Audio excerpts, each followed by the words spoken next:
샬롬, 류 선생의 구속사 천국열차 창세기 18번째 시간입니다. 본문은 창세기 17장 1절에서 27절까지입니다. 제목은 내가 뭐뭐 하리니 너는 뭐뭐 되리라. 본 강의는 창세기를 구속사의 관점으로 바라보고 있습니다. 구속사의 관점으로 본다는 뜻은 인간의 책임보다 하나님의 주권을 앞세운다는 뜻입니다. 왜냐하면 하나님의 구원 계획이란 사람이 하나님을 위하여 이루어 드리는 것이 아니라 하나님께서 사람을 위하여 이루어 주시는 하나님의 주권적인 행사이기 때문입니다.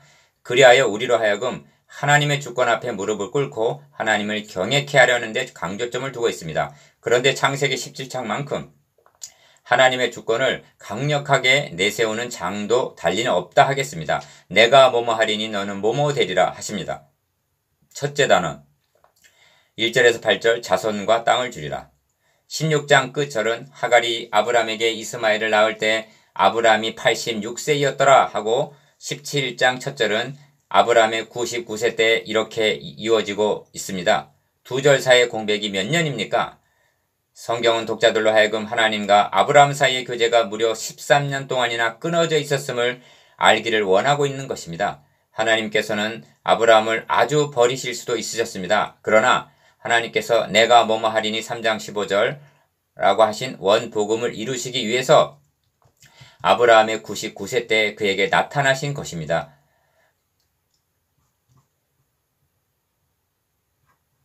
그리고 하신 첫 말씀이 나는 전능한 하나님이라 너는 내 앞에서 행하여 완전하라 하십니다. 1절 나는 전능의 하나님이라. 그렇다면 나는 전능한 하나님이라 하고 하나님의 전능을 내세우시는 이유가 무엇일까요? 그것은 16장의 사건 때문입니다. 16장에서 아브라함과 사라는 늙어가는 자신들을 바라보면서 불신앙에 빠지게 된 것입니다. 그리하여 하나님의 언약을 자기들이 성취해 보려고 시도했습니다. 인간의 방법으로 이루어 보려고 했던 것입니다.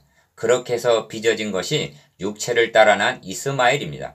아니다. 구원 계획은 내가 이루는 것이 아니라 내가 이루는 것이다. 인간의 방법에 의해 성취되는 것이 아니고 하나님의 방법에 의해서 이루어지는 것이다 하는 뜻이 내가 뭐 하리니 너는 뭐 되리라는 문장 구조에 나타나고 있는 것입니다. 이것이 17장에서 하나님의 주권을 강력하게 주장하게 된 배경입니다. 약속한 바를 이루어주기 위해서는 능력이 필요합니다. 부모가 자녀에게 피아노를 사주겠다고 약속을 했어도 힘이 없으면 그 약속을 지킬 수가 없는 것입니다. 그래서 나는 전능한 하나님이라 하고 말씀하십니다. 나는 너에게 세워진 언약을 이루는데 불가능이란 아무것도 없는 하나님이다 하고 말씀하시는 것입니다. 나는 전능한 하나님이라고 계시하여 주신 때가 언제인지 아시겠습니까? 아브라함이 99세 때 1절 상반절 라고 말씀하십니다. 99세란 100세 된 사람이 어찌 자식을 낳을까? 사라는 90세니 어찌 생산하리요? 17절 하고 아브라함이 심중에 말한 것처럼 생리적으로는 모든 기능이 죽은 것이나 다를 바 없는 절망적인 때를 의미합니다. 내 앞에서 행하여 완전하라. 너는 내 앞에서 행하여 완전하라. 1절 하반절 하심은 내 여종들에게 들어가라. 내가 혹 그로 말미암아 자녀를 얻을까 하노라 하매 아브라함이 사라의 말을 들으니라. 16장 2절 라고 한 점을 염두에 두고 하신 말씀입니다. 이는 내 앞에서 한 신전신앙 곧 하나님 앞에서의 신앙으로 한 것이 아니라 하나님은 모르시는 양 하나님 뒤에서 행한 불신앙이었기에 너는 내 앞에서 하시는 것입니다. 그리고 완전하라 하심은 윤리적으로 완전하라는 뜻이기보다는 전적으로 의뢰하고 의탁하는 신앙을 의미합니다. 이를 문맥적으로 보면 하나님의 뜻을 속단하지 말라는 의미가 됩니다. 석막식양을 말씀하시는 중에 등잔 7을 만들어 그 위에 두어 앞을 비치게 하라. 출애굽기 25장 37절은 말씀이 있습니다. 계시록에서는 7눈이 있으니 이 눈들은 온 땅에 보내심을 받은 하나님의 7영이더라. 계시록 5장 6절 합니다. 7은 완전함을 나타냅니다. 우리는 앞을 비추고 있는 하나님의 7 등잔 빛 앞에서 행하고 있는 것입니다. 다시 말하면 7눈, 7영 앞에서 행하고 있다는 말씀입니다. 아침에 눈을 뜨면 나는 하나님의 존전에 있다는 고백이 있어야만 합니다. 내 뒤에서 비겁하게 행하지 말고 하나님의 밝은 빛 앞에서 정정당당하게 행하라는 것입니다. 16장의 아브라함은 하나님 앞에서 행한 신앙이 아니라 사라의 말을 듣고 사람 앞에서 행한 떳떳하지 못한 행위였습니다. 그 결과가 어떻게 나타나고 있는가? 네 번째 언약을 세워주심. 17장의 구조를 주목해 보시길 바랍니다. 1절에서 8절 안에는 하나님을 가리키는 나 또는 내가 라는 말이 14번이나 강조되고 있으며 상대적으로 아브라함을 가리키는 너라는 말도 17번이나 나옵니다. 그리하여 나와 너라는 관계는 나는 뭐 하리라 그러면 너는 뭐뭐 되리라는 관계입니다. 하나님께서 주권적으로 이루어 주시면 아브라함은 그렇게 될 수밖에 없다는 것입니다. 하나님은 은혜를 베푸시는 주권자시오 아브라함은 은혜를 입은 수혜자의 입장일 뿐입니다. 그러므로 하나님의 주권을 강조하고 있는 17장에서 언약이란 말이 강조되어 있다는 것은 너무나 당연한 일이기도 합니다. 언약이란 말이 17장에서 12번이나 언급되고 있는데 내가 내 언약을 나와 너 사이에 세워 2절 하십니다. 4절에서도 내가 너와 내 언약을 세우니 하십니다. 내가 내 언약을 나와 너 사이에 두어 너를 크게 번성하게 하리라 2절 너는 여러 민족의 아버지가 될지라 4절 즉 내가 뭐뭐 하면 너는 뭐뭐 되리라는 구조입니다. 이는 하나님의 일방적인 언약이요 주권적인 언약이요 그래서 은혜의 언약인 것입니다. 이는 하나님께서 아브라함에게 네 번째로 세워주시는 메시아 언약입니다. 그러므로 세 번째로 언약을 세워주신 15장과 네 번째로 세워주시는 17장은 연관성이 있습니다. 15장 첫 절은 나는 너의 방패요 너의 지극히 큰 상급이니라로 시작되고 17장 1절은 나는 전능한 하나님이라 하고 다같이 나는 하고 하나님은 어떤 분이신가 하는 하나님의 자기 계시로 시작이 됩니다.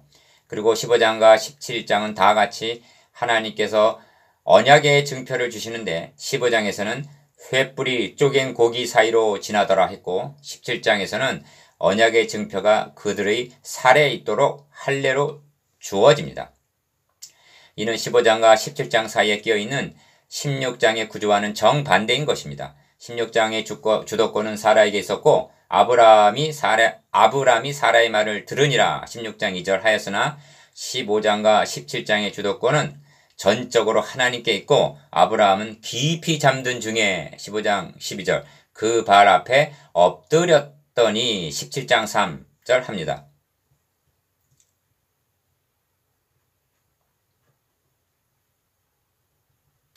이 점에서 진전된 계시가 나타나는데 15장에서는 너의 자손이 하늘의 별들 같으리라 하셨는데 17장에서는 너는 열국의 아비가 되리라 4절 여러왕이 내게로 쫓아나리라 하고 왕을 말씀하십니다. 17장에서는 후손 7절과 땅 8절에다가 왕들이 너에게로부터 나오리라 하고 왕들의 축복을 더하십니다. 하나님의 주권과 하나님의 언약은 불가분의 관계입니다. 주 여호와께서는 자기의 비밀을 그 종 선지자들에게 보이지 아니하시고는 결코 행하심이 없으시리라. 아모스 3장 7절 하고 말씀하시는데 하나님께서는 먼저 언약을 세워주신 후에 주권적으로 이루어주신 것이 하나님의 구원 계획입니다.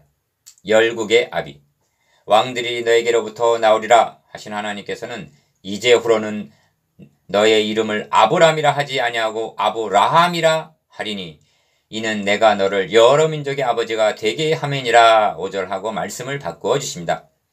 아브람이라는 뜻은 고귀한 아버지란 뜻이었는데 이를 여러 민족의 아버지라는 아브라함으로 바꾸어 주신 것입니다. 15절에서는 너의 아내 사레는 이름을 사레라 하지 말고 사라라 하라 열국의 어머니로 바꾸어 주십니다. 이처럼 이름을 바꾸어 주심은 하나님께서 약속하신 바를 주권적으로 성취해 주시겠다는 또 다른 보증이었던 것입니다. 이를 문맥적으로 보면 16장의 불신앙과 결부되는 것으로 이를 되풀이하지 않게 하시려는 조치로 여겨집니다. 왕들이 너에게로부터 나오리라 하신 왕적 축복은 홀 왕적 지휘권이 유다를 떠나지 아니하며 7위자의 지팡이가 그 발 사이에서 떠나게 아니하시기를 실로가 오시기까지 미치리라. 창세기 49장 10절에서 하신 유다지파 다윗을 거쳐 유대인의 왕 마태복음 2장 2절로 오실 예수 그리스도에게서 성취될 언약이었던 것입니다. 그러므로 열왕들이 너에게로 쫓아나리라 하신 말씀을 구속사의 맥락으로 보게 되면 아브라함으로부터 시작하여 출애굽기, 민수기, 여호수아, 사사 시대를 지나 사무엘상하, 열왕기상하, 선지서를 거쳐 예수 그리스도에게서 대단원을 맺게 되는 구약 2000년의 역사를 압축해서 말씀하신 중대한 축복인 것입니다. 이런 맥락에서 하나님께서 아브라함에게 내가 너를 여러 민족의 아버지가 되게 함이니라 5절 하신 말씀과 사라에게 그로 열국의 어미가 되게 하리는 민족의 열왕이 그에게서 나리라 16절 하신 말씀은 동일한 말씀이요 축복인 것입니다. 이 점에서 내가 내 언약을 나와 너와 너 대대 후손의 사이에 세워서 영원한 언약을 삼고 너와 너희 후손의 하나님이 되리라 7절 하고 너희 대대 후손의 사이에 세우는 영원한 언약이라 하심을 유념하시기를 바랍니다. 왜냐하면 하나님께서 아브라함에게 세워주신 언약은 아브라함 당대에 성취될 언약이 아니라 대대 후손에게 세워주시는 언약이기 때문입니다. 이것은 무엇을 의미하느냐 하면 아브라함에게 세워주신 메시아 언약은 그리스도가 오시기까지 자손 대대로 놓치지 말고 붙잡고 있어야 할 언약이요 계승시켜야 할 언약이요 사활이 걸려있는 언약이란 뜻이기 때문입니다. 그러므로 아브라함에게 세워주신 메시아 언약은 이삭에게 계승 창세기 26장 24절 되고 또다시 야곱에게 계승 28장 13절에서 14절 되었으며 유다지파 다윗 왕 사무엘하 7장 11절에서 16절을 거쳐 예수 그리스도에게서 성취된 언약이었던 것입니다. 둘째 단원 9절에서 14절 할례를 행하라. 하나님이 또 아브라함에게 이르시되 그런즉 너는 내 언약을 지키고 너희 후손도 대대로 지키라. 너희 중 남자는 다 할례를 받아라. 이것이 나와 너희와 너희 후손 사이에 지킬 내 언약이니라. 17장 9절에서 10절 하시고 할례를 행하라 하십니다. 왜 할례를 행하라 하시는가? 너희는 포피를 베어라. 이것이 나와 너희 사이의 언약의 표징이니라. 11절 하고 언약의 표라고 말씀하십니다.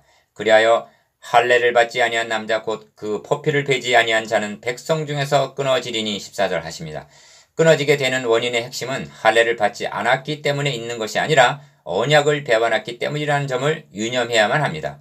그러니까 언약을 잊지 않게 하시려고 언약의 표로 할례를 명하셨다는 말씀입니다.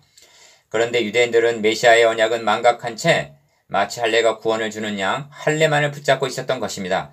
이는 간음함으로 파혼을 당한 여자가 결혼 반지를 붙잡고 있는 격입니다. 그러면 언약의 표를 포피해 주신 의도가 무엇인가 하는 점입니다. 그 의도가 끊어짐, 즉 언약 백성에서 제외가 된다는 말씀에 나타나는데 노아 당시처럼 성을 통해서 혼잡되지 않고 성별됨을 유지케 하시려는 것으로 여겨집니다. 말라기 2장 15절에서는 그에게 영이 충만하였으나 오직 하나를 만들지 아니하셨느냐? 어찌하여 하나만 만드셨느냐? 이는 경건한 자손을 얻고자 하심이라 하고 말씀합니다. 언약의 표징.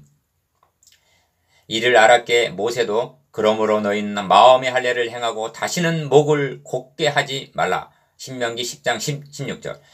너희 하나님 여호와께서 너희 마음과 너희 자손의 마음에 할례를 베푸사 너로 마음을 다하며 뜻을 다하여 너희 하나님 여호와를 사랑하게 하사 너로 생명을 얻게 하실 것이며 하고 말씀했던 것입니다. 신명기 30장 6절. 이 점을 신약 성경에서는 해설해 주기를 또 그 안에서 너희가 손으로 하지 아니한 할례를 받았으니 곧 육의 몸을 벗는 것이요 그리스도의 할례니라. 골로새서 2장 11절 하고 그리스도인들이란 할례를 받은 자들이라고 말씀하는 것입니다. 또한 아브라함이 의롭다함을 얻은 것이 할례시냐 무할례시냐? 할례시가 아니요 무할례시니라. 그가 할례표를 받은 것은 무할례시의 믿음으로 된 의를 인친 것이라. 로마서 4장 10절에서 11절. 신약의 성도들에게는 이 표가 세례로 주어지는 것입니다. 이처럼 언약의 표를 몸에 두게 하심은 언약에 대해 성실치 못한 인간의 건망증을 아시는 하나님께서 때마다 언약의 표를 보게 하심으로 자신의 정체성을 깨닫게 하시어 성민이라는 성별됨을 자손 대대로 지키게 할 필요성을 느끼셨기 때문일 것입니다. 셋째 단원 15절에서 27절 그 이름을 이삭이라 하라. 셋째 단원의 중심점은 하나님이 이르시되 아니라 너희 아내 사라가 너에게 아들을 낳으리니 너는 그 이름을 이삭이라 하라. 내가 그와 내 언약을 세우리니 그의 후손에게 영원한 언약이 되리라 하신 말씀에 있습니다. 19절. 아브라함은 이스마엘이나 하나님 앞에 살기를 원하나이다 하고 이스마엘로 만족하려 하였으나 하나님께서는 내 언약은 내가 내년 이 시기에 사라가 너에게 낳을 이삭과 세우리라 21절 하십니다. 요점은 두 가지인데 사라가 아들을 낳으리니 이름을 이삭이라 하라 하신 것과 내년 이 시기에 낳으리라는 확정입니다. 우리는 17장을 통해서 하나님의 주권이 얼마나 강력하게 증거되고 있는가를 보았습니다. 하나님의 구원 계획은 먼저 언약을 세워주시고 이를 주권적으로 이뤄나가시는 언약의 성취인 것입니다. 믿음이란 하나님께서 언약하신 바를 이루실 것을 믿는 것입니다. 하나님께서는 언약을 신뢰케 하기 위해서 아브라함과 사라 이름을 바꿔주셨고 언약의 표를 몸에 지니게 하셨습니다. 아브라함은 하나님의 주권 앞에서 어떤 태도를 취하였는가? 아브라함은 엎드렸더니 3절 하십니다. 이제까지 아브라함은 그곳에 단을 쌓았고 12장 7절, 13장 18절 여호와의 이름을 불렀다. 12장 8절 라고 했으나 엎드렸다는 말은 처음입니다. 나로 웃게 하시니. 이삭이란 웃게 하신다는 뜻이 있습니다. 이삭과 결기된 웃음이 몇 번 등장하는데 아브라함이 엎드려 웃으며 마음속으로 이르되 100세 된 사람이 어찌 자식을 낳을까? 사라는 90세니 어찌 출산하리요? 하고 웃었습니다. 17절. 사라도 속으로 웃고 이르되 내가 노쇠하였고 내 주인도 늙었으니 내게 무슨 즐거움이 있으리요? 하고 웃었습니다. 18장 12절. 이는 불신앙의 웃음만은 아니었던 것입니다. 주님의 부활을 목격한 제자들이 너무 기쁨으로 아직도 믿지 못하고 놀랍게 여길 때 한 그런 웃음이었을 것입니다. 누가복음 24장 41절. 그런데 진정 웃게 하시는 날이 온 것입니다. 아브라함이 그의 아들 이삭이 그에게 태어날 때 100세래 사라가 이르되 하나님이 나를 웃게 하시니 듣는 자가 다 나와 함께 웃으리로다. 21장 5절에서 6절 한 것입니다. 듣는 자가 다 나와 함께 웃으리로다 하는데 묻습니다. 형제의 입도 웃고 있습니까? 우리는 이삭이 태어났다는 소식을 듣고 웃는 것이 아니라 그 즐기로 기쁘다 구주 오셨네 하는 소식을 듣기에 입에 웃음이 가득한 것입니다. 신실하신 하나님께서는 언약하신 바를 다 성취해 주셨습니다. 너의 시로 말미암아 천하 만민이 구원을 얻으리니 하신 대로 우리에게 구원의 복이 임하였습니다. 형제여 하나님의 주권 앞에 무릎을 꿇으시다. 우리도 하나님의 주권 앞에 엎드리십시다. 적용 묵상 질문. 첫 번째, 17장에 계시된 하나님은 어떤 하나님이십니까? 두 번째, 17장에서 재차 다짐하고 계시는 언약이 무엇입니까? 세 번째, 할례는 왜 주어졌습니까?